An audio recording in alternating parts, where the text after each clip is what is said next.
All the reviews I've seen about the DJI Flip focus on close-range vlogging and tracking. I have been using this drone for over a month, and I'm impressed by its capabilities for videography and even more for photography, considering its affordable price. In this video, I will drive you through all the settings needed for photography.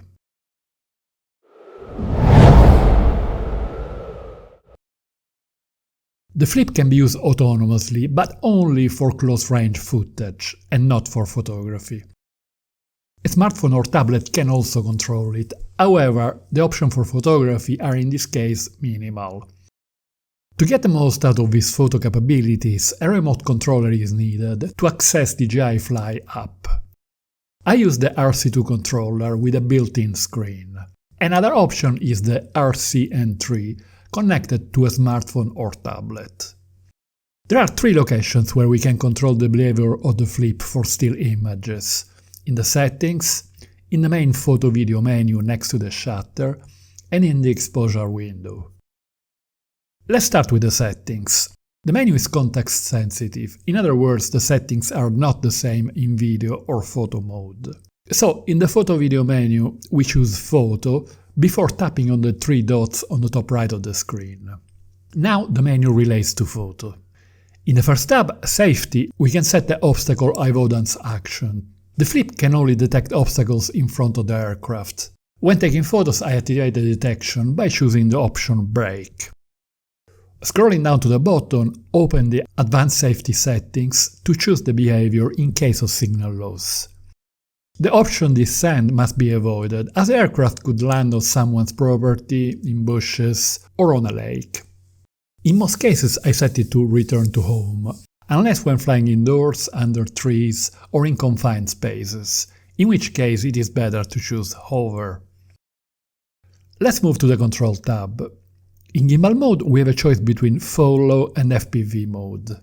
Most of the time I keep it on Follow, but if we switch to FPV, the aircraft will lean sideways while turning, like a real plane. This gives us the chance for some unusual creative photos. Further down we find Gimbal Calibration, to be used when prompted by the app. But we can also access Manual to adjust the horizon orientation if it is slightly slanted. Most of the features for photography are in the Camera tab. The first option is the file format, to save the photos in JPEG, RAW or both formats. Then we can select the size of the images. In 5.3 we get the full resolution of the sensor, 432 by 3024, slightly more than 12 megapixels. If we choose 16 by 9, we get a cropped version to fit the traditional 4K landscape video format. I always choose 4x3, as it gives more options for reframing or cropping. Further down we can select the resolution between 12 megapixel or the 48 megapixel mode. It is now possible to apply this mode to automatic exposure bracketing images and panorama. The quality of the 48 megapixel photos with DJI drones has constantly improved over the last few years, and the one made with the Flip are excellent in all light conditions. The only downside is that the files are demanding in terms of computer resources. The next option toggles the histogram on and off. I keep it always on, as it is the main tool I use for exposing. I leave some space between the last bar to the right and the right edge to avoid overexposure. Overexposure warning is another tool for exposure. It overlays white stripes on the overexposed areas. I never use it, as I found it distracting. Further down, it is possible to overlay grid lines. I generally use the one in the middle to apply the rule of thirds. With drones, we often have the horizon line in the frame. Rather than having it in the middle, it is more interesting to divide the scene into thirds, and have it either on the higher or lower third. On other occasions, especially for top-down shots, we might want asymmetric framing, in which case the same overlay helps position the subject. We access the photo-video menu via the icon above the shutter on the right of the screen. On the menu on the left, after single shot, there is an icon for automatic exposure bracketing, with a choice of 3, 5 or 7 photos. useful in high dynamic situations. I often keep automatic exposure bracketing on to make sure to have an image perfectly exposed. Then we have burst to take several photos in quick succession, useful for sport and action to catch the perfect moment.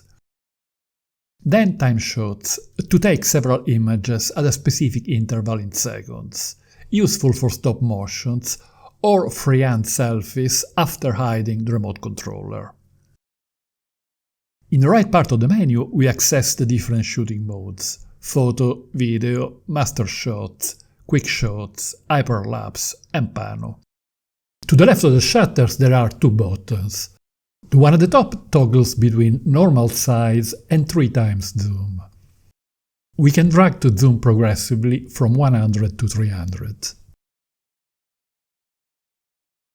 Further down there is a button to toggle between auto and manual focus. The exposure settings are in the lower part of the screen to the right. In auto mode, the exposure is set by the software. We can only adjust the overall luminosity. I prefer to set the value to -0.3 to avoid overexposure. When the camera moves, the exposure values are modified to maintain a constant luminosity, but the individual values for ISO and shutter speed are not shown. This is one of the reasons why I suggest using manual exposure, as we want to control these values. Through the icon on the bottom right, we access manual mode, labeled Pro. Then, tapping on the area of the values to the left opens the window for exposure.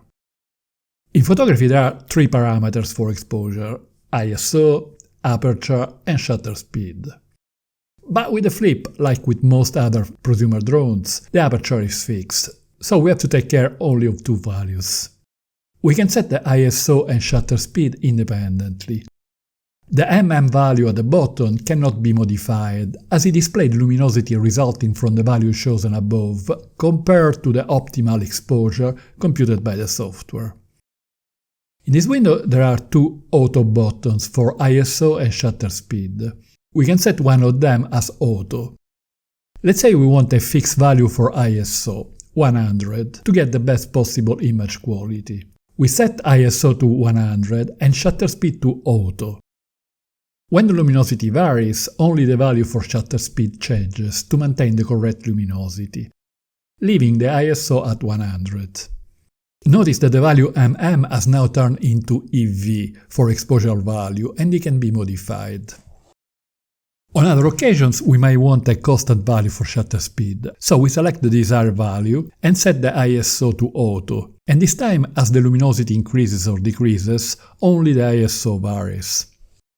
We can choose to put both values to auto. It is very much like using auto exposure, but in this case we can visualize the values for ISO and shutter speed. The exposure settings are sticking for each photo or video mode. Let's say that I'm shooting single photos. I set the exposure and take the shot. Then I decide to take 5 bracketed photos of the same scene. The exposure values will be the one used the last time a bracketed image was taken, so I need to expose again. The same applies to other modes like panorama or hyperlapse. It would make more sense to maintain the latest exposure value for any mode, to match the current light conditions. By tapping on the icon on the lower left, we access other options. The white balance can be set to auto, in which case the value will adjust automatically as the luminosity changes. I prefer to keep it on manual and I generally set it at around 5500 kelvins. Further down we can choose the photo format, the aspect ratio and the photo resolution. Finally we can check the storage space left in the SD card and in the internal memory. Click on this link to watch my video about photography with DJI Flip. And don't forget to hit the like button if you found this video interesting. Thank you.